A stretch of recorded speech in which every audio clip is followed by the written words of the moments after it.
Bonjour, je suis Valérie Guillard, donc je suis enseignante-chercheur à l'Université Paris-Dauphine. J'enseigne plusieurs cours, donc comportement du consommateur, marketing des organisations non marchandes, mais également effectivement un cours de méthode quantitative, notamment aux étudiants de Master 2 recherche, donc du parcours recherche du Master Marketing et Stratégie.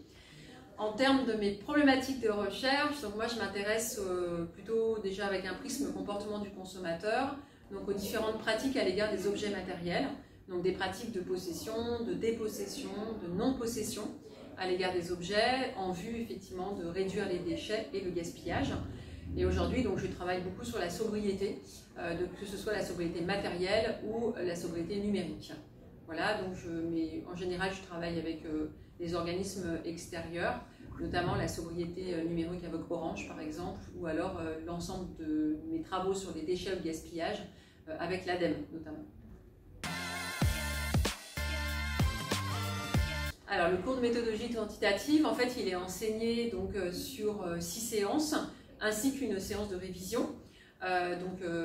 Les séances se sont organisées de la façon suivante. Donc, en général, donc déjà c'est expliquer en fait les concepts et d'un point de vue théorique, donc statistique, les différents outils, puisque l'objectif de chaque étudiant, c'est qu'à la fin du séminaire, à la fin de l'année, l'étudiant reparte avec une boîte à outils un peu remplie, fournie de différents outils statistiques. Donc en fait, le cours est partagé en deux. Une première heure et demie est vraiment l'explication de l'outil d'une point de vue théorique et à quoi il va être utile aux étudiants, que ce soit via vraiment la recherche ou le conseil.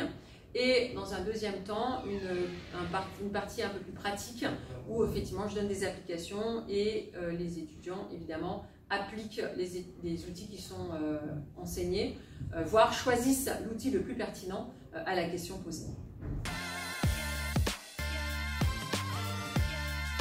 Alors cette matière effectivement est utile autant pour les étudiants qui se destinent à la recherche que pour ceux qui se destinent au conseil, dans le sens où déjà dans les deux, j'ai envie de dire dans les deux mondes, il y a le traitement des données. Ce cours effectivement n'est pas, sert vraiment au traitement de données, c'est-à-dire à analyser la donnée et en quoi cette donnée a du sens. C'est-à-dire qu'il faut donner du sens aux résultats qui sont produits. Et donc, d'un point de vue conseil, c'est effectivement la base pour la prise de décision, puisque évidemment la donnée va servir à orienter des décisions qui sont marketing ou autres d'ailleurs. Et puis au niveau de la recherche, évidemment l'objectif c'est de créer du savoir, créer de la connaissance et d'abonder, d'améliorer en fait la connaissance qu'on a sur un phénomène et en l'occurrence voilà, d'avoir des implications, ce qu'on appelle théoriques sur le phénomène, enfin dans la théorie du phénomène mobilisé. Alors la modalité d'évaluation, en fait, elle se fait en 3 temps. Une première évaluation sur poste, donc là c'est vraiment, j'ai envie de dire, afin de tester les compétences de l'étudiant sur le logiciel SPSS. Une évaluation sur table, et là c'est vraiment de regarder, j'ai envie de dire, l'analyse des données des sorties SPSS et comment on va donner justement du sens à ces sorties et à ces données. Donc là c'est plutôt un travail analytique.